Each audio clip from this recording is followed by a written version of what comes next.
Ladies and gentlemen, welcome to the edition of Mother on Movies, or Mom as we like to call it, the podcast where my mother takes a movie, dissects it, and we discuss it. How are you, Holly? I'm iffy, but doing okay. Beautiful.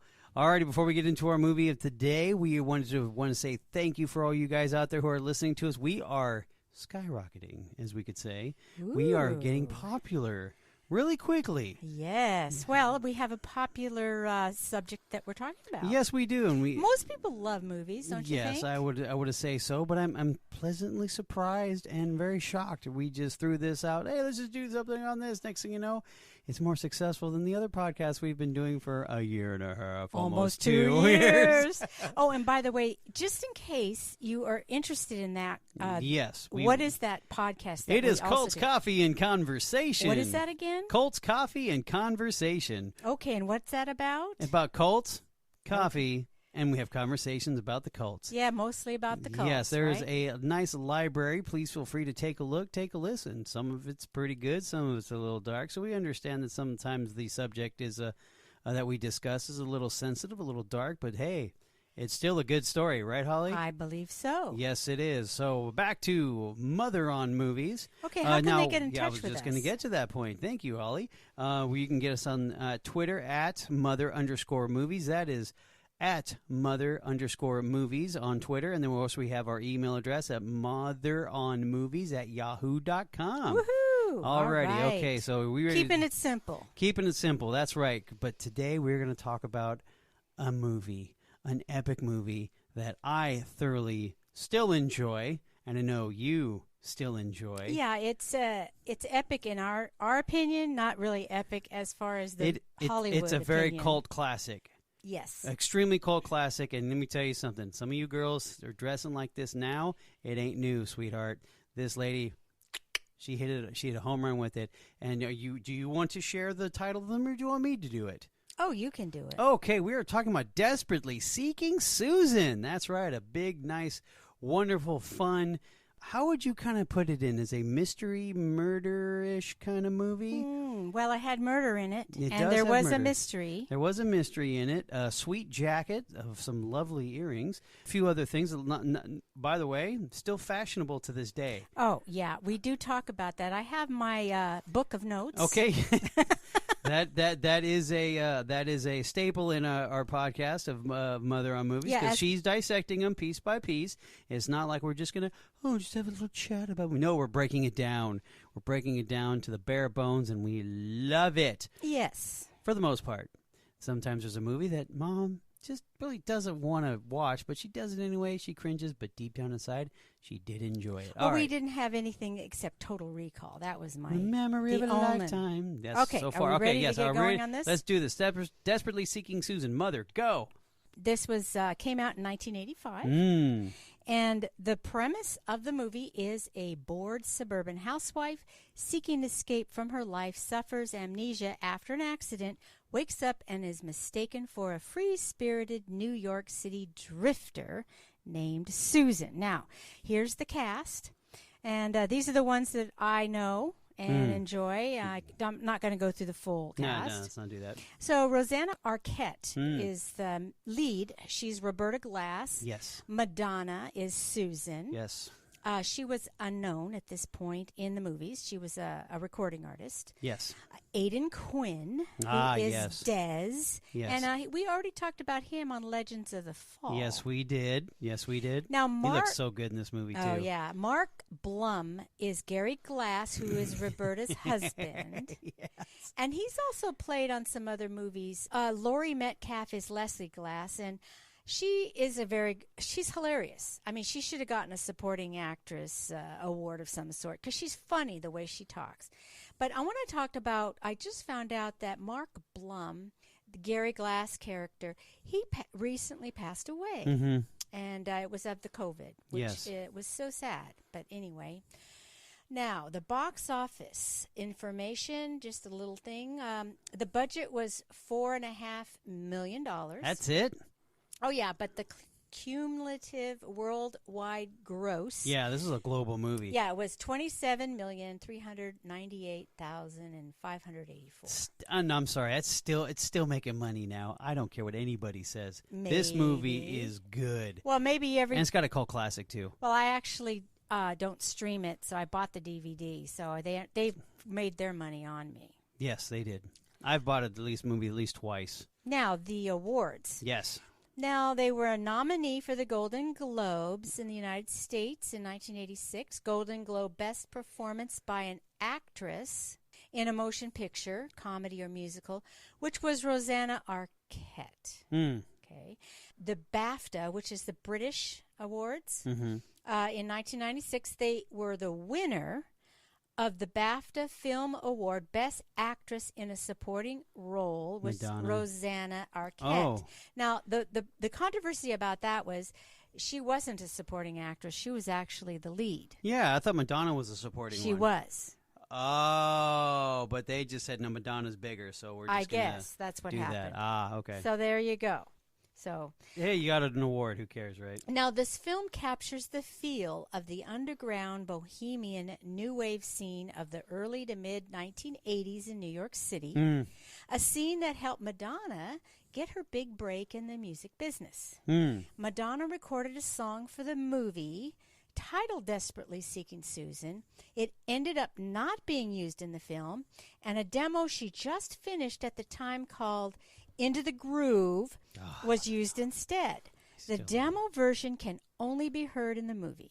In her review for The New Yorker, critic Pauline Kael referred to Madonna as an indolent, trampy goddess. Yes. The New York Times film critic Vincent Canby named the film as one of the 10 best films of 1985. Oh, 10? Like 2, maybe? 3? Well, I mean, there's a lot of films that came out, probably. But anyway, Rosanna Arquette won the BAFTA Award, of course, as I mentioned, for the Best Actress in a Supporting Role for her portrayal of Roberta. The fact that the award was for a supporting role reflected the surge in popularity that Madonna was experienced at the time. Yes. Since in terms of billing, number of scenes, lines of dialogue, and plot, Arquette was the film's lead. She was nominated for a Golden Globe for the Best Actress in a Comedy or Musical, and Madonna also received positive reviews for her portrayal of Susan. Okay, so that's the backstory there. Right. So the opening scene is in the beauty salon with the Shoop Shoop song, which is the song that goes, "Does he love me? I want to know. Da da da da da da da is in his kiss. Oh no, is that the way?" Yeah, that one. Yes. That was one. That was in 1964. That was a hit. The legs are being waxed. There's mani-pedis, haircuts, women under the hair dryers in a busy hair salon. Right. It's very 80s. Yes. Now, two women, there's Leslie and Roberta, are talking. Now, Roberta's reading this from the personals in the newspaper. Oh, yeah, that was a thing. Mm-hmm. Beautiful stranger, red hair, green jumpsuit, walking dogs in Washington Square Park. Can't forget you. Give love a chance, Blackie. I hope she gives him a chance, says Roberta. Oh, Roberta, please. He must be some kind of a pervert. This is Leslie. Okay, she's always got to put her 2 cents in, and it's usually a negative 2 cents. Right. Okay? But it's actually funny. Yeah. He could be sincere. Nobody named Blackie is sincere. Okay. Leslie tells the hairdresser to give Roberta a different look. He pushes her hair down and says, her husband will love it. Under the dryers, Roberta is reading the personal classified ads. Now, today, we don't really have that. If those that are younger don't know what they are. Do you know, Carl? I do know. And that's because of this movie, probably. But for the most part, yes. Basically, for the new people, that would be basically the newspaper version of... Kind of like a Craigslist? Yeah, that's probably, you know what, that's the best. Yes, that's exactly what it is, Craigslist. Craigslist still has their personals, but yes, it's basically, that's what it is. So what it is people put some out there. It's like an ad kind of for hooking up. Yes, that is correct, and this is when a cordless phone was like $2,000, so you can only picture what. Yeah, they didn't have email. No, they had zero email. No internet. No, fax was like they didn't even have really faxes. No, because I remember working in 1983, 84, and the fax machine in the office was the new fun thing, and they couldn't get it to work. So Roberta says, "Wow, here it is, a message from Jim. Desperately seeking Susan, keep the faith. Tuesday, 10 a.m., Battery Park, Gangway 1, love Jim." Right. And Leslie asks who Jim is and how Roberta knows these people. And she explains she reads the personal ads and they message each other back and forth to meet each other. Right. And she says, desperate. I just love that word. It's so romantic. And then Leslie says, everyone I know is desperate except you, right? And she says, Roberta says, I'm desperate. You? Well, sort of. So anyway, Roberta highlights the ad in nail polish, like with a heart. A heart. So she takes that page and she highlights it. Okay, so the next scene is in a hotel room in Atlantic City. Yes. With Susan taking a selfie, laying on the floor with a Polaroid camera. Do you know what a Polaroid camera is? Yeah, they're back in style now.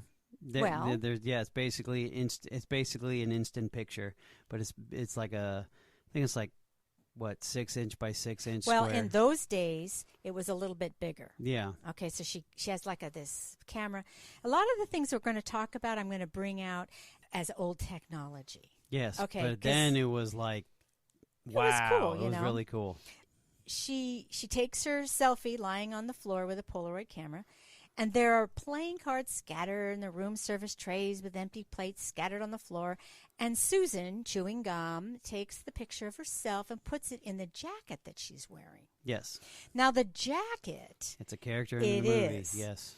Is a one-of-a-kind, short to the waist, no button up or zipper, blackish green and greenish white design lapels with the Great Seal of the United States, a pyramid design on the back in gold, with a red banner under it saying Novus Ordo Seclorum, roughly meaning New Order of the Ages, and the number 1776 in Roman numerals under the pyramid. Right, yes. Up top is an eye. Yes, the eye. Uh-huh. Uh-huh.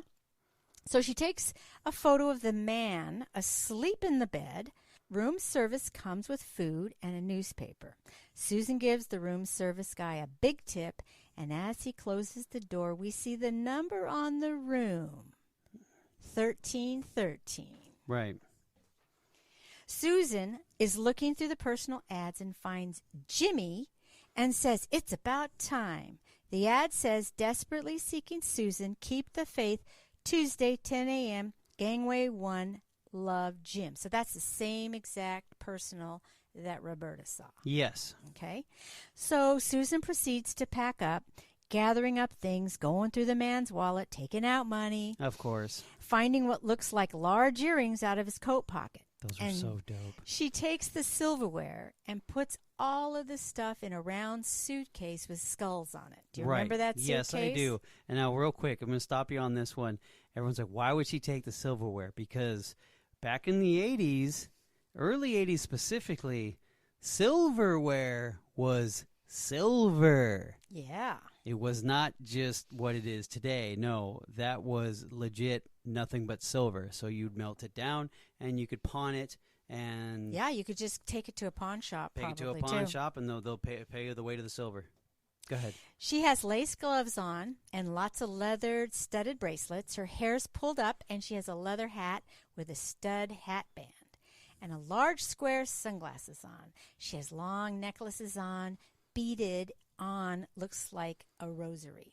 Okay, can we stop for just a second? Yeah. You are literally smiling from ear to ear explaining this outfit. This is something you'd probably... Well, this was the coolest thing going on at that point. Right. This is pretty much some of your outfits when I was a child. Aw. No, I mean, that's real quick. When everyone asks what my mom was like as a young female, I'm bringing this, I know you're giving me this look like, what are you saying about? It's true, though. My mom basically was Madonna in this movie. A lot of your style comes. Yeah, it was kind of cool though. Well, no, as much as I could. I'm not saying negative about it. I loved it. That. I thought it was that was cool as bleep, you know. But yeah, but I couldn't do all of it. Because no. we I know were there's in no. Church. We were in a church, but no, I'm talking the accessories. Yes, the accessories definitely, and you did your best version of a Christian Madonna. Pretty much. Okay, go ahead. I'm sorry. So she bids Bruce farewell and says it was fun. He's still asleep. As she goes to the elevator, the suitcase opens up because of the weight. She's gathering up her stuff off the floor and asks to hold the elevator. Hold the elevator, right? And a man walks by her. He's blonde hair, 30-something, and creepy looking. Yeah, very creepy looking. And he looks back with interest on her gathering her things, and she gets it together and goes into the elevator. Now, the next scene is a house party at Roberta's. It's her birthday. The yuppie party. And she's serving hors d'oeuvres. At her birthday Yes. party. And Carly Simon is singing in the background. You belong to me. No, the soundtrack is also Yes. definitely a character of the movie. So Leslie comes and says to Roberta she thinks she's found someone because, she wants a man. She shows him to Roberta, and she identifies him as Larry Stillman. Dr. Larry Stillman. And Leslie says, plastic surgeon? And Roberta said, no, he's Gary's dentist. And she says, well, at least he's not a PhD, right? Oh. She crosses her fingers and asks Gary, as she approaches over there, she asks Gary, who's your friend, Gary? And he goes, you know Becky. And then she just looks at him, and Gary says, oh, because she motions to Larry, and he's introduced. Yeah, hint. Yeah. Not Becky, right? Yeah. So Gary's watch alarm goes off, dee, dee, dee, dee, dee, right? And he says, time out, everybody. He has a 10:58 spot. Okay, he walks over to the 19-inch TV, literally huge back in the day, and to watch the commercial for his spa business. The newsman teases the next story as the search as the search continues, finding suspects in the recent robbery of ancient Egyptian artifacts. Okay, so he's got that. And the commercial shows Gary talking about his spas and whirlpools and his New Jersey showroom, and several beautiful girls in bathing suits pulling him into one of them. Gary's oasis, where all your fantasies can come true, is heard by Roberta as she looks at her reflection in the sliding glass door. Right. Okay. So from her balcony, Roberta is able to see the New York skyline. Empire State Building with the George Washington Bridge in the forefront. So she's a beautiful view. Yeah, so she's looking at it like that's the path, right, to go. Right, yes. So she's in Fort Lee. Yes. Okay, I guess that's an affluent area of New Jersey. Right. So the next scene is a passenger bus, kind of like a Greyhound or something. Right. Coming into the station, Grand Central Station, some bus station, and Susan gets off. She grabs her skull suitcase, heads down to the station restroom. She's drying herself in the hand blow dryer and goes back to change into a different see-through top. Do you remember this? Yes, I do. Okay. Mm-hmm.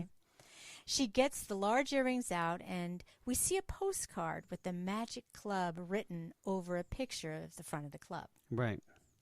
After she's done changing, Susan puts her skull suitcase in a locker at the Port Authority station. Right.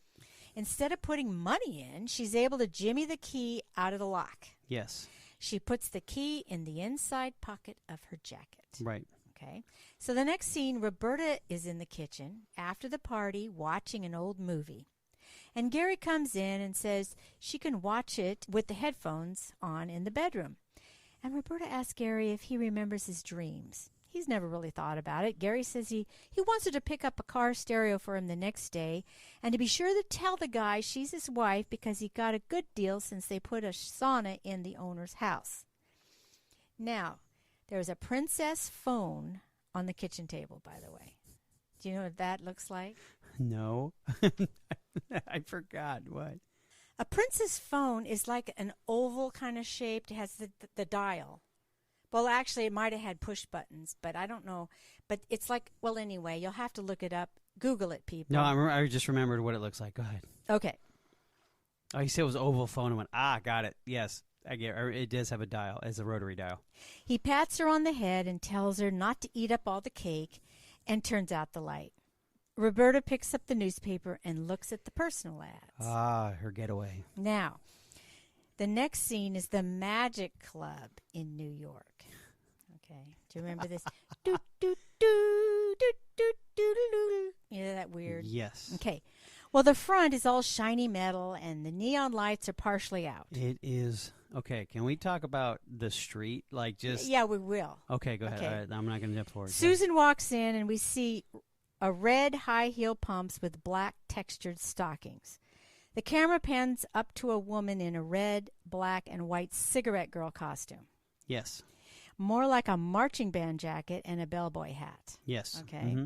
The woman greets her with surprise and says she thought she was dead. Right. Susan replies, no, just in New Jersey. Susan takes a pack of cigarettes without paying. Right. So there's something about Susan that she doesn't like to pay for anything. Well, no, Susan is basically the Susan is now, I mean, as in today's standards, she is what we would call a independent contractor, somewhat sex worker. She just goes with guys, uses them for what they can, steals the wallets, steals what she can. She's a drifter's probably the best way of putting it as well. But, you know, she is getting physical with some of these guys. So, of course. So probably she's a survivor. We'll just call it that. Right, because she doesn't really have, she might have a little bit of a plan, but she goes where the wind blows her. Yes, yes, exactly. And so like she'll say, okay, this is the next destination. Let's find out what happens after that. Yes, it's literally a day at a time. Okay. The club is smoky. When you can smoke inside, yes. And a magic act is on the stage with a live band playing in a pentatonic scale. Yes. Now, it's an Oriental scale, and Oriental is okay to say it because Oriental are things, Asian are people. Yes. Okay. The magic act wraps up with the girl assistant to the magician missing 2 out of the 3 rings tossed to her. The audience looks bored, old, and tired. Now, it's a magic club. Well, I'm just saying this is an old, tired club. Yeah. Okay? It has older, the band members are all like 70-something. Yeah. But they're good. They're musicians, but they're, you know. It's just tired. Everything's tired. The place is tired. Where the neighborhood is tired. The city at this time was tired as well. Yes. Yes. So backstage, the girl, the magician's assistant, is fumbling, looking for her glasses. She finds them, takes her wig off, and Susan says hi. And the girl looks happy to see her and asks where she's been. And the girl tells Susan she needs to wear her glasses on stage, but the manager won't let her. And Susan wants to leave right then and there, but there's one more act to do. So Susan says she's really tired and suggests she get a pizza and meet the girl at home. Now, this girl's name's Crystal, by the way. Right, yes. But they never do say her name. I had to look it up. Ah. You got a place? Crystal says. Susan says, not exactly, but I'm working on it. And the girl knows what comes next. And Susan says, just for one night, and promises only 7-digit phone calls. Ah. Yeah. That was before, if you were in the same area code, like, for example, if you're in, like, I don't know, the 719 area code, and you were calling another person 719 area code, you never had to do the area code. It was just the 7 digits. Yep. That's one of those other, kind of time. Yeah, dated. Mm-hmm. Very dated, yes. That's so funny. And so the girl, Crystal, gives her the keys to her apartment, and Susan leaves. Right. Okay. The next scene, Roberta's driving over the George Washington Bridge into New York City. And she's in a convertible, and her hair is blowing in the wind. Yes. Now, we're going to talk about that convertible in a minute, okay? Okay. Okay. Now, Susan, because it goes back and forth. Roberta, Susan, Roberta, yeah, this goes Susan. back and forth because you're waiting for the connection, yeah. yes. So Susan is walking the streets of New York. Yes. Eating, this is the next day, eating puffed cheese doodles. It's on the bag. With her white lace gloves on, earrings, sunglasses, jacket, necklaces on, hair half up in a black large bow. Yes. Okay? Owning the street, yes. Yeah. A man is getting a newspaper out of a machine with a quarter and sees Susan and says, hey, baby, right? Right. And she takes all the papers in the box and drops them on the ground. It's kind of like they're like a little flirty thing that she's doing with him. And they have this really cool music that they put through the soundtrack. Yeah, the walking music, basically. Yes, exactly. Dun, da, da, dun, da, da, dun, da, da, dun, da. It's pretty cool. Yes. He smiles, looking at her like she is crazy. She sees the headline, Atlantic City Plunge, Mobster Falls from Hotel Window. And the picture of him is shown in the newspaper is grotesque. Yes. He's bleeding on the ground after the fall. Ah, the good old days when they actually put those kind of pictures in the newspaper. I don't remember them doing that. Yeah, well, when they were doing all the mob hits and stuff. Oh, maybe in New York. Oh, yeah, in New York, definitely, 100%. In the fluffy over here on the West Coast. So Susan tears out the article and throws the paper away. Right. Now, Roberta is in her 1985 Ford Mustang convertible, looking at the personal ad, desperately seeking Susan. She parked at the Battery Park. It's Battery Park. Ugly car. I'm sorry. Hey, almost every 80s car was ugly. No, for okay. the most part. All right. G bodies were great. But it was really bad. What are you talking about? A G body? What is that? G body. And if a man knows a car, he knows exactly what I'm talking about. Okay, don't worry about then it. not all men are listening to this. So what does that mean? 1980 to 1987, the Buick Regals. Okay. Those type of car. You had one. I did. Yes, you did. It's a very cool car. You also had the Grand Nationals from the same years. You also have the Monte Carlos from those same years. Those cars. I love Monte Carlo. Those cars are.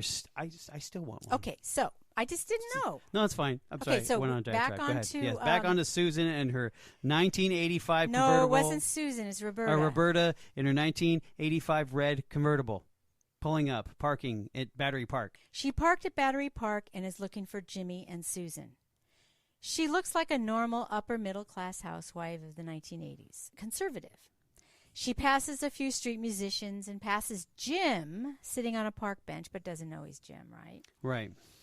Sitting down on a bench herself, she's on the lookout for the couple, and Jim asks her for a light for a cigarette, and she says she doesn't smoke. All of a sudden, Jim sees Susan and calls her name. Roberta watches as he runs to her. She uses a pay telescope. Remember that? Yes, I do. To see Susan sitting on the rail by the water's edge, lighting up a cigarette, and then embracing and kissing Jim. The telescope shuts. Let's talk about this for just a second. It looks like Roberta's never left her house, pretty much for the most part, because she's looking at the street musicians like it's like a whole new world. Well, obviously she doesn't go into New York City very often. No, or at all. So it makes sense. Yeah, she has no business in there. Well, it's an adventure. Yes, this is her big adventure. This is her adventure, yes. So Susan and Jim discuss how Susan left the last time they were together. He says, "How could you not say goodbye in person?" She says, "Everyone says goodbye in person." Okay. Jim says he only has a few minutes because the band has a gig in Buffalo last minute. And Susan's annoyed and says next time don't put an ad in the newspaper. He asks her to go with him, but she says no, he'll be working. He says he'll find her some trouble to get into to cheer her up, but she says she's had enough trouble and shows him the newspaper article about the death of the mobster. Right. He asks if she was with the guy, and she says he was breathing the last time she saw him. That's not the question he was actually asking, but yes, yeah. Well, he should know better than asking. Of course. An early 1970s black van with skulls painted all over it. The band van. Pulls up and says, "Hey, Beauty and the Beast, we need to get going to beat the traffic on the bridge." Right. Okay? And Jim gives Susan the phone number of his best friend, Des, to call in case she needs help, because, Yeah. She asks if he's cute. But Jim assures her Des knows all about her. Right. In the meantime, Roberta is watching this scene take place. Stalker. She starts to follow Susan through the streets of Manhattan. Right. Susan is walking by the street vendors, and they try to get her to buy their wares. She's smoking a cigarette the entire walk.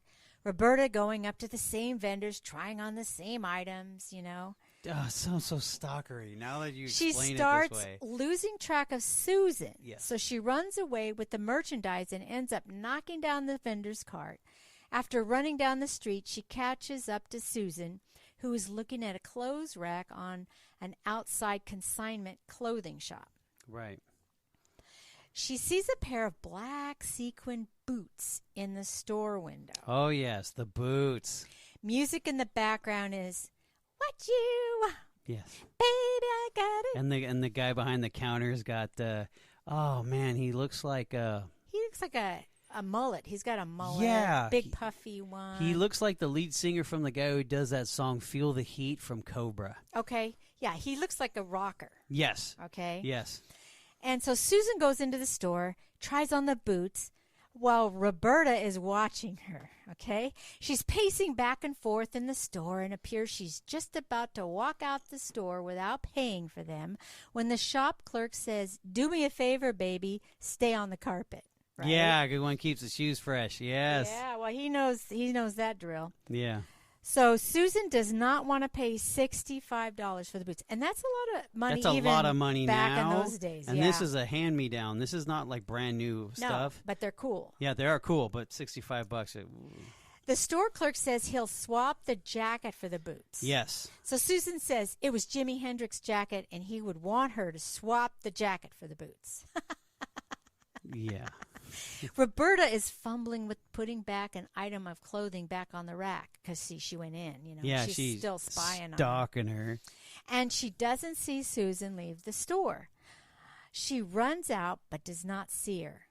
Roberta goes back into the store and tries on the jacket Susan just swapped for the boots. Oh, this is so creepy now. The store clerk says Elvis Presley used to own it. So the next scene is the microwave goes on in Roberta's kitchen in New Jersey and starts rotisserieing a chicken. Yes. Coffee maker starts brewing and Roberta grabs food out of the fridge. She puts on a VHS tape of Julia Child and does her recipe along with her. And she has Susan's jacket on. Okay? So Gary greets Roberta with a kiss from behind and says he can't stay for dinner. "Sorry, girls, can't stay for dinner." Because a client has 1,500 tubs he can't get through customs. Roberta keeps making the recipe, but when Gary asks about the radio, she says, "I forgot," because she was supposed to go pick up. She's busy stalking Susan. And then gets annoyed because he didn't tell her about not being there for dinner because she rushed. Yeah. And he's like, "Oh, what are you rushing for? You didn't even..." Yeah. Gary asked her what she's wearing. "What are you wearing?" It's the jacket. She said it's a jacket that used to belong to Jimi Hendrix. His response is, "Why did you buy a used jacket? Are we poor?" Oh, that's right. What's going on here? Okay. Yeah. That's the yuppie mentality. Yes. That's the very 80s yuppie mentality. He says he'll talk to her later about everything and needs to leave. Right now, we're kind of getting the feeling that Gary is very unattached from his wife, okay? Are we poor? Sorry, I don't know why that brought me joy. Go ahead. So after he leaves, Roberta takes the jacket off and tosses it on a chair. A key falls out of it. Ah, the mystery continues. She finds the selfie of Susan and the news article about the mobster death. Roberta's thinking about all of this as she's relaxing in a bubble bath. Now, this house is beautiful that they have. Oh, no, it's very, very posh. Yes. Susan is back at the consignment store looking for the jacket because she realizes she needs the key to get her suitcase out of the locker at the Port Authority station. Yes.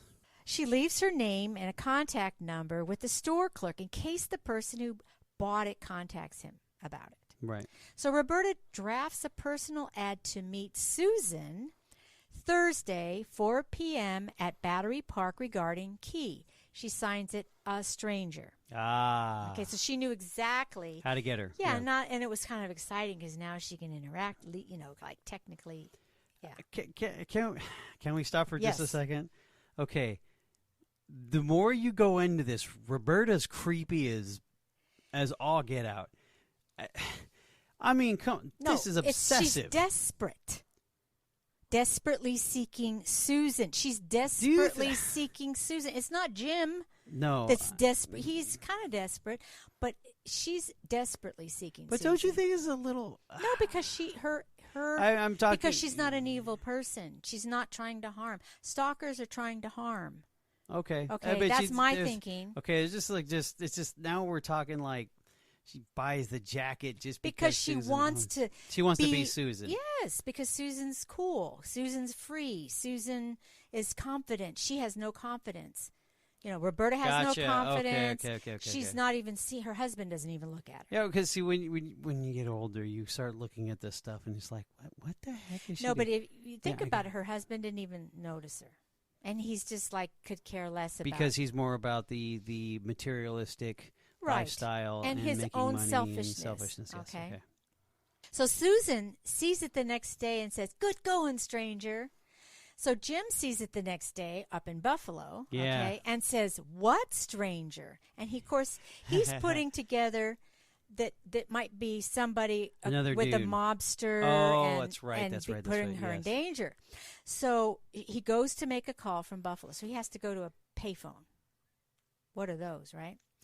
Des works at an independent theater and is the projectionist.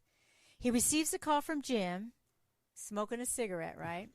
And Jim explains the situation regarding the mobster death and Susan and is concerned about this stranger meeting her in Battery Park.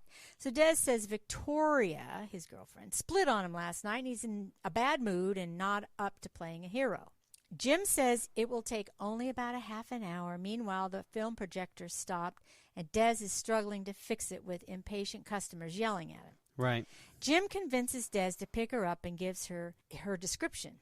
Right. She's pretty, blonde, and has a green and gold jacket with a pyramid on the back with an eye on top. Yeah, that's. Now, Roberta is blonde, yes, pretty, has that jacket, yes. and they are slender, little people.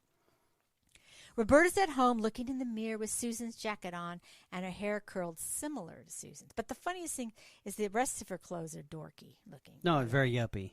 No, they're just dorky, I thought. No, that's the yuppie style. That's it's like, I'm trying to remember, it's a brand with a whale, and I think it's called something Vineyard, but it's that style. It's very 80s yuppie yachty looking. Oh, maybe that's why I thought it looked dorky. Yeah, no. It's yachty. It's and yachty. I don't like boat clothes. No. Golf clothes either. Okay. Oh no, okay. The new golf clothes are nice. They're horrible. I wear them for work. Susan is in a cab on her way to Battery Park. Okay, she's going to meet Roberta.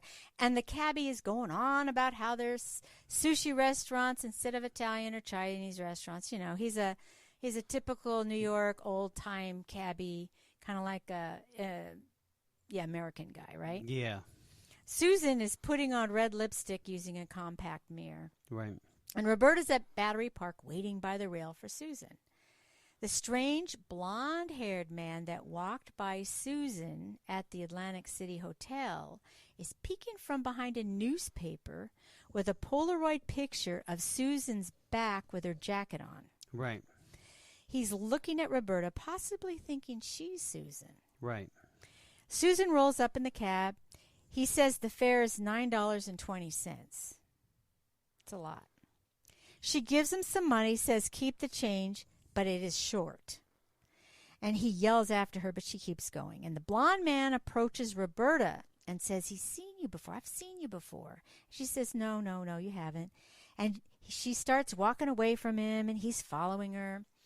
And the cabbie's gotten a policeman involved, okay, and has Susan arrested. So Susan wasn't even able to meet Roberta.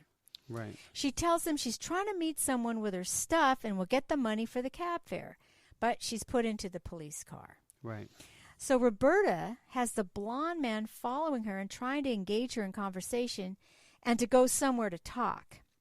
Des is approaching on a scooter coming down the way from where Susan was with the taxi. Right. The blonde man grabs Roberta by the arm and she's yelling, "Let go of me!" He lets go and she falls and hits her head on the lamp pole and her purse rolls into the water because it was like a little round purse. Yes. Des, thinking she's Susan from the description Jim gave him, calls Susan to wake her up from being knocked out, and she wakes up and says, "What happened?"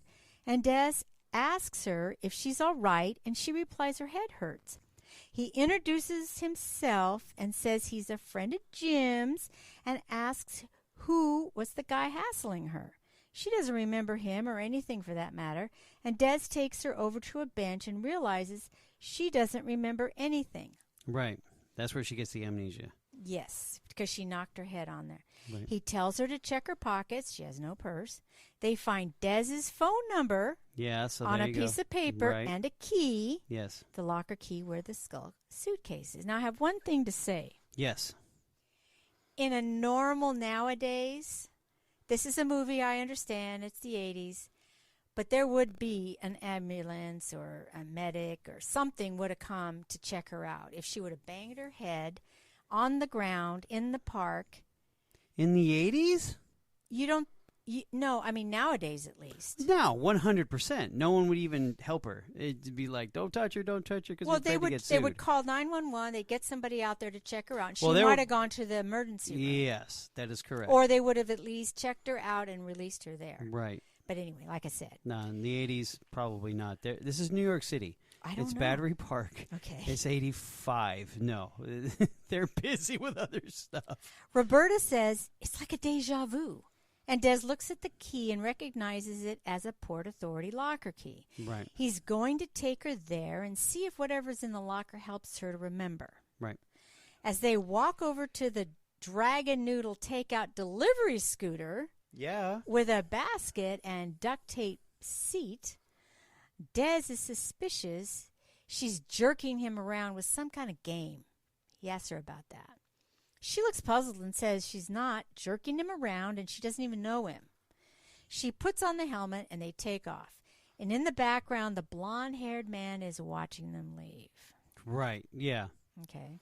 The hitman. Yeah. So they get to the locker and Roberta pulls out the skull suitcase. She starts taking stuff out and finds the Egyptian jewelry and closes her eyes to see if anything seems familiar. She says when she closes her eyes, she sees a pyramid. And Des says, like the one on the back of your jacket? Oh, yeah. She goes, that's what she says. Oh, yeah. Des asks her if she's okay, and he starts to leave. There you go. Hey, bye, babe. You know, just sitting on the ground, literally, with his suitcase Because open. remember, he was warned how she is, so he doesn't want no part of it. Plus, like you said prior to, he's a little not subjective, but open to because his girlfriend just dumped him. Okay. So he says maybe he'll see her around with Jim sometime, and Roberta nods, but is still acting like she doesn't know what's going on. And she finds a pack of Camel cigarettes and puts one in her mouth. Des decides to turn back as he's in the middle of the escalator. He asks her if she has a place to sleep that night.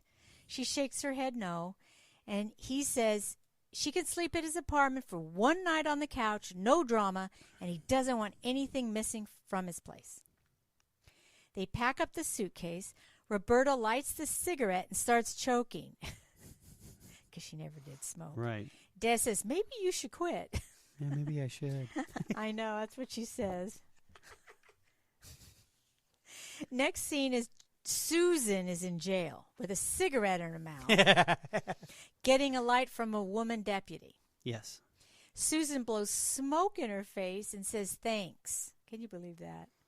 Yes. A different woman deputy comes by and says to Susan, "You're out of here." And she replies, "It's about time." Right. So the next scene is Susan is at the Port Authority going up the escalator, passing people with a crowbar to break into the locker. Yeah. She discovers the locker's empty, and she can't believe it, right? So the next scene is Des is riding with Roberta through New York traffic. He pulls into the alley by the Dragon Noodle, and the owner comes out and says, "Never ask again to borrow the scooter. Never, ever, never," right? Because he was late. Yes. And he had a delivery. Des and Roberta go through a dirty alley into a metal staircase. She asks if people live here. He says, yes, they live here. They go up 2 flights on the outside of the building, passing by men moving stuff, and then go inside and go up another flight. Des notices that the speakers a man is taking downstairs looks exactly like his. Right. When another guy has a lamp just like his, he takes it from him. They go into the apartment, which looks very empty. A woman's laughter is heard, and she comes out from behind a partition with a guy. "That's just great, Victoria. It's my stuff, Des," she replies. "So you just come and take it? No phone call? No discussion? No nothing?" he says. He takes back the Charlie Parker album and the answering machine. She says she'll give him a check for the rest. She lets Roberta know he's a really nice guy and they'll be happy together. She looks a little yuppie herself. She is. Des closes the window, and you can see the Empire State Building in the background. Beautiful view. Roberta says, "You could do a lot with this place. There's a lot of light." Des says, Thanks. Stuff happens. He plugs the answering machine back in and plays a message. Jim left asking about Susan. Right. He doesn't know where he is, but he'll call back the next day. He thanks Des for watching over Susan, and Des asks Roberta if his voice sounds familiar, and she says no. He offers her a drink, and she says, "Give me anything you have. Apple juice, Coke, Perrier."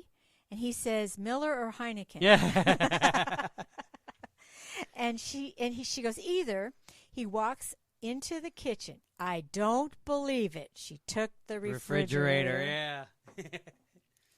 So the next scene, Leslie and Gary are at her house, and he's taking food out of the refrigerator. Leslie asked what the police said, and Gary told her that they said these cases usually show up in 24 hours. Okay, so now he realizes Roberta's gone. Right. Leslie said, "Did you tell them about the jacket and the wedding ring and the soap dish?" Gary said the police think she's having an affair. Leslie starts to think maybe she is. Gary says Roberta is much too uptight to have an affair. And Leslie challenges Gary on how he is running around with Becky Schumann. Ah, he's been cheating on her. Yes. And she also goes into the fact that, are you, like, satisfying Roberta? Okay. That's right. Okay. And, of course, Gary's like, "Not everything is that, Leslie." And she goes, "You're a pig. You're disgusting, right? You have no feelings, right?" And that's why I love this Leslie, because she's hilariously funny. Gary says he's not running around. He's having a perfectly respectable affair. Okay. In the 80s? Yes, go ahead. And so Larry, the dentist, walks in sleepy-eyed and asks if they've heard anything from Roberta yet. And Gary says, "Fast work, Les," right? Hello, pot calling kettle. Leslie can't believe they're eating at a time of crisis. Gary says he's nervous. And she says, "Take a Valium like a normal person." I love that line. So many 80s references.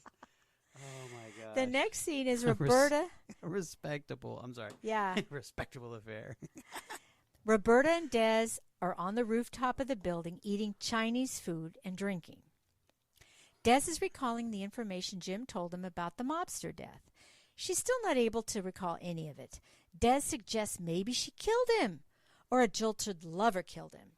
She says she should lay low for a while, and Des tells her she's not quite what he expected. She says he's not what she expected either. A man playing saxophone is playing in an apartment nearby when Roberta asks Des how she met Jim. And Des says it was in a coffee shop on her first day. He brought over his food, and she ripped up his check. She asked him, "Is Jim tall? Is he thin?" He says, "Kind of, sort of my build." "Oh, what color of eyes does he have?" "Blue." "Like yours?" And then they kiss, because she's been drinking quite a bit, both of them. Right, yes. Okay. Roberta says, sorry. And she takes another swig of hard liquor from the bottle, okay? And later that night, it's raining hard with thunder and lightning, and Roberta's on the mattress on the floor, and Des is on the floor in a sleeping bag in the other room. And both of them are restless. The blonde-haired man is outside in a car waiting. Now, the next morning, Des wakes up and catches a glimpse of Roberta getting dressed. She comes around to his sleeping area, wakes him up, and asks if he wants to go out to breakfast.